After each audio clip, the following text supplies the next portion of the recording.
વાલોડથી દોડકીયા ફળિયા જતા નદી કિનારે સમગ્ર ગામનો કચરો ભેગો કરીને ઠાલવામાં આવી રહ્યો છે, જેના કારણે ગંદકીનું સામ્રાજ્ય જોવા મળી રહ્યું છે, જેને લઈને ભારત આદિવાસી સંવિધાન સેનાએ વિરોધ નોંધાવ્યો હતો અને મામલતદારને આવેદનપત્ર પાઠવ્યું હતું.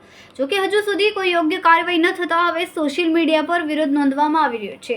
તેમજ વહીવટી તંત્ર દ્વારા કચરાનો યોગ્ય નિકાલ ન કરવામાં આવતા સ્થાનિકો હવે રોડની વચ્ચે ડિવાઈડર પર કચરો નાખી રહ્યા હોવાની ઘટના પ્રકાશમાં આવી છે.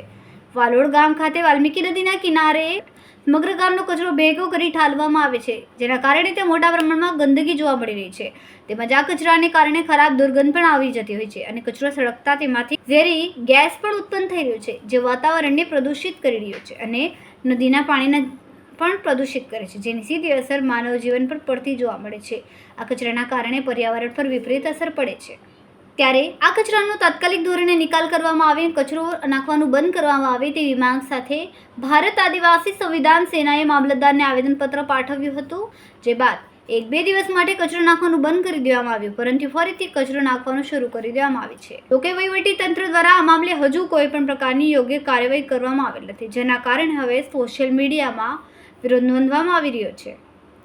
Reporter Kundan Patil, Tehelka news, Tapi.